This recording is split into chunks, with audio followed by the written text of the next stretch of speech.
नमस्ते दोस्तों, कैसे हैं आप सब। मैं उम्मीद करता हूं कि आप सब बहुत ही अच्छे होंगे। तो चलिए, आज मैं आप लोगों के लिए एक नया वीडियो लेके आया हूं जिसमें आप लोग को रेशियो के बारे में बताने जा रहा हूं। रेशियो जो हर कंपटीशन एग्जाम में आपको पूछता है, इसको बोलते हैं हम अनुपात समानुपात। ये हर टाइप के कंपटीशन एग्जाम, चाहे व्यापम हो जाए, सीजी व्यापम हो जाए, पीएससी हो जाए, रेलवे हो जाए, बैंक हो जाए, सभी में ये पूछता है। तो मैं इस टॉपिक को आपको एक्सप्लेन करने जा रहा हूं। तो सबसे पहले एक क्वेश्चन लेते हैं हम कि हमारे पास दिया है P डिवाइडेड बाई Q या P अनुपात Q। ये दिया है 5:8 और Q अनुपात R दिया है 12:7 और R अनुपात S दिया है 14:15। तो हमको P अनुपात S ये याद करना है ना। तो चलिए, तो मैं क्या करता हूं, मैं सबसे पहले P अनुपात Q अनुपात R लिखा रहा हूं। ठीक है, क्या लिखा रहा हूं मैं? P अनुपात Q अनुपात R। तो इसका फार्मूला क्या होता है, इसको ऐसे निकालते हैं। सबसे पहले इसको P अनुपात Q करते हैं, फिर इसको करते हैं Q अनुपात R। इसको क्या करते हैं अपन? P अनुपात Q, फिर क्या करते हैं Q अनुपात R। तो P अनुपात Q यानी 5:8 और Q अनुपात R यानी 12:7। ये वैल्यू रख दिया मैं। P अनुपात Q यानी 5:8 और Q अनुपात R यानी 12:7। ये मैं वैल्यू रख दिया हूं। अब इसका इसके साथ मल्टीप्लाई क्या बनाऊं मैं? इसका इसके साथ मल्टीप्लाई और इसका इसके साथ मल्टीप्लाई और इसका इसके साथ मल्टीप्लाई। ये हो जाएगा 12 × 5 अनुपात 12 × 8 अनुपात 7 × 8। ये हो जाएगा 12×5 = 60, 12×8 = 96 और 7×8 = 56। ये हो जाएगा, कटा देते हैं इसको, 30 हो जाएगा ये। और ये क्या हो जाएगा 48 और ये हो जाएगा 28। फिर इसको कटा देते हैं 15, 24 और 14। ठीक है, तो हमारा आ गया P अनुपात Q अनुपात R आ गया 15:24:14।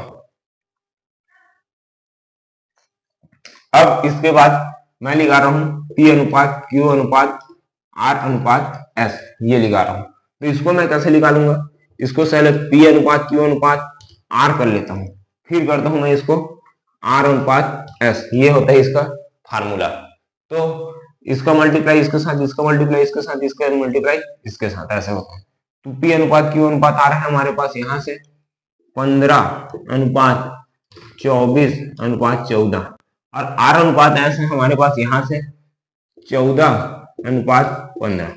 फिर से ये वाला, इसका मल्टीप्लाई इसके, इसका मल्टीप्लाई इससे, इसका इससे, इसका इससे, तो कर देते हैं 15×14। फिर क्या कर देते हैं 24×14। फिर क्या कर देते हैं 14×14। फिर क्या कर देते हैं 14×15।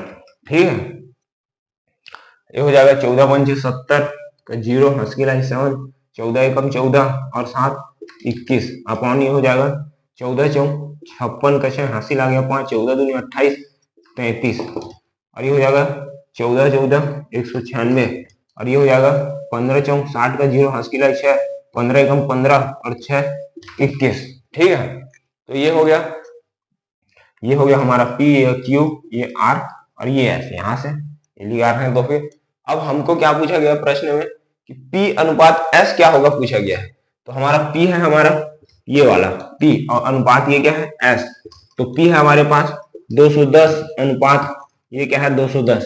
तो P अनुपात S हो जाएगा 1:1।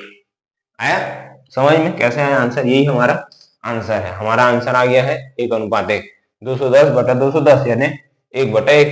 तो P अनुपात S आ गया हमारा 1:1। आया क्या आप लोग को समझ में? ठीक है, कमेंट करके बता देना समझ आया कि नहीं आया है। अब नेक्स्ट क्वेश्चन की ओर चलते हैं। इसी में बहुत ही इजी क्वेश्चन था ये, और इस टाइप का क्वेश्चन एक ना एक तो आता ही है, कोई भी एग्जाम हो एक ना एक क्वेश्चन इससे पूछ देता है। तो चलो अगला क्वेश्चन की ओर बढ़ते हैं हम। अगला क्वेश्चन है हमारा, ये भी बहुत इजी है, मैं आपको थोड़ा अच्छा टाइप से बताता हूँ। चलो हमको दिया है a प्लस बी अनुपात b प्लस सी अनुपात c plus a equal to दिया है 6:7:8 है। तो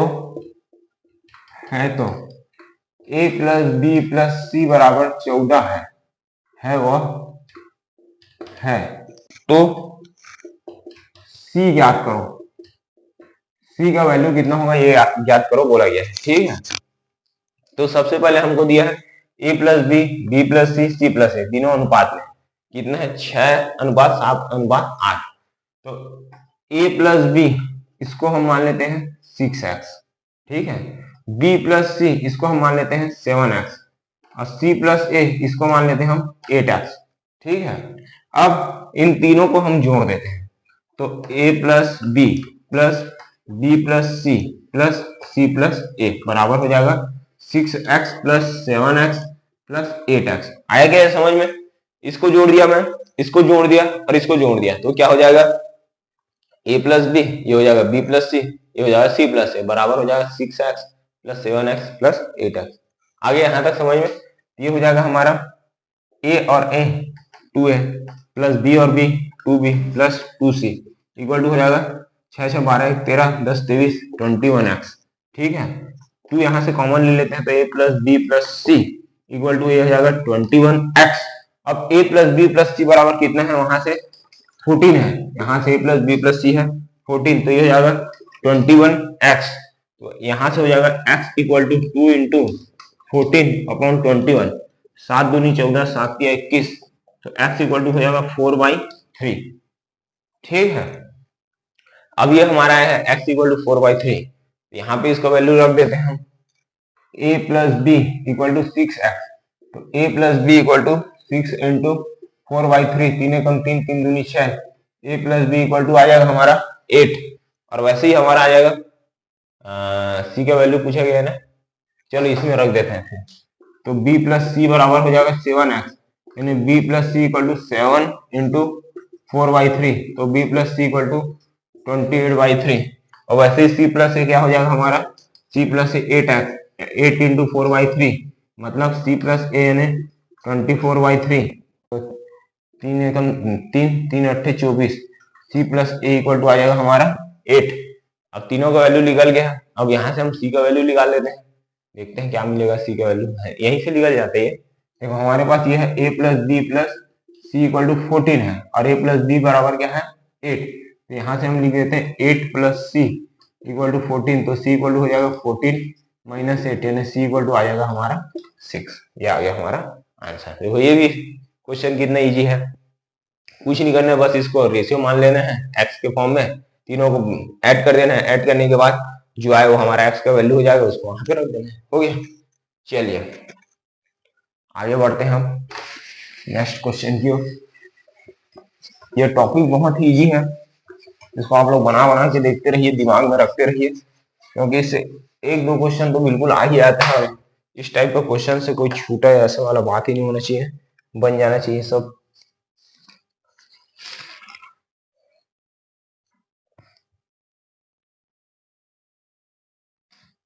चलो एक बहुत ही इंपॉर्टेंट क्वेश्चन है, 600 रुपए को 600 रुपए को इस तरह विभाजित किया जाता है, इस तरह विभाजित किया जाता है ताकि पहले के हिस्से का 1/4 गुना, ताकि पहले के हिस्से का 1/4 गुना है ना, दूसरे के हिस्से का 1/5 गुना, दूसरे के हिस्से का 1/5 गुना, ठीक है।